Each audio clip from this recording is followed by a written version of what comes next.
Now Palestinian ambassador to the U.S., Dr. Husam Zomlot. Dr. Zomlot, great to have you with us and appreciate your time. Let's begin with what the president there was just saying. He says he's done the process a favor by taking Jerusalem off the table. Is it off the table for Palestinians the way the president has defined it?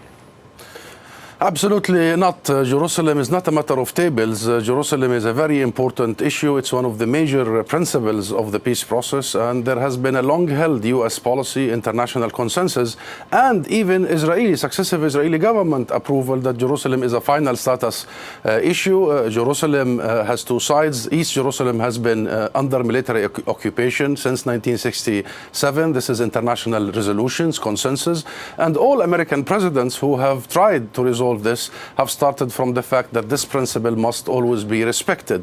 And the heart of the two-state solution is Jerusalem. Jerusalem is very, very important to the Palestinian people, and Jerusalem would be the gate for peace, actually. And taking it off would effectively mean taking the whole table off, not just Jerusalem, and turning the whole process into a process that is not bought by the people and not supported by the people. And therefore, it's regrettable what has happened. So, Dr. Zomlot, let me ask you, what is it going to take for the Palestinians to, in fact, return to the table as the president wants to see happen?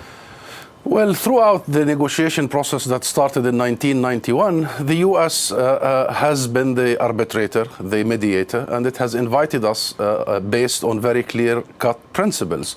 We received a letter by Secretary James Baker identifying these principles based on international consensus. The first principle is that we are looking into the end of Israel's occupation to the Palestinian land that began in 1967, including East Jerusalem. Number two, establishing a sovereign independent state of Palestine on that. Number three, resolving the issue of refugees according to international legitimacy. I am a refugee myself, and there are 6-7 million Palestinian refugees all over. We must resolve their issue. They have the right. If I choose to go back to my father's and grandfather's farm and farm it, that's my right, or be compensated. And therefore, the principles has been there.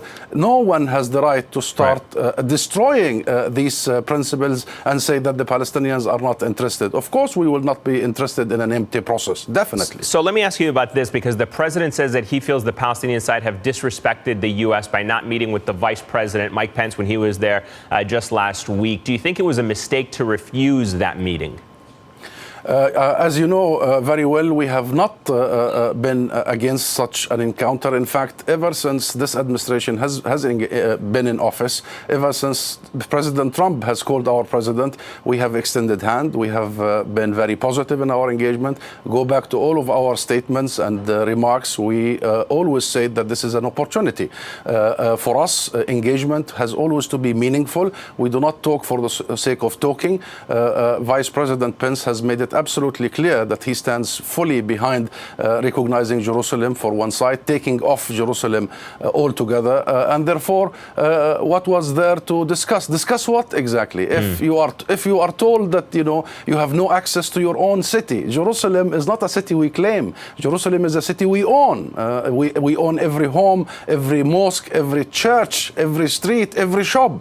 Jerusalem is something that we own, and somebody is telling us that actually your ownership of Jerusalem, your history, your narrative, your relationship, your identity is hijacked, and you cannot talk about it. So talk about what? And then they attack UNRWA, following Netanyahu's insistence that UNRWA, the UN agency that services the refugees, thinking that it perpetuates the right of return. So they are taking off a major issue after another, and they want us to talk. So, and then they Dr. blame Zomlot, us. I understand. I just want to get one more question in here really quickly, because we're running out of time, and I wanted to ask you, given the fact that the United States now has openly been in somewhat of a political confrontation with the Palestinian Authority, we heard the ambassador, Nikki Haley, saying that the Palestinian President Mahmoud Abbas doesn't have the courage to make peace. As you mentioned, the U.S. is cutting funding to UNRWA, and as we heard from the president, threatening to defund the Palestinian Authority. Why does the Palestinian Authority want to or continue to deal with the United States and not try to find another mediator or an arbiter for this particular conflict, perhaps the Europeans or any other form?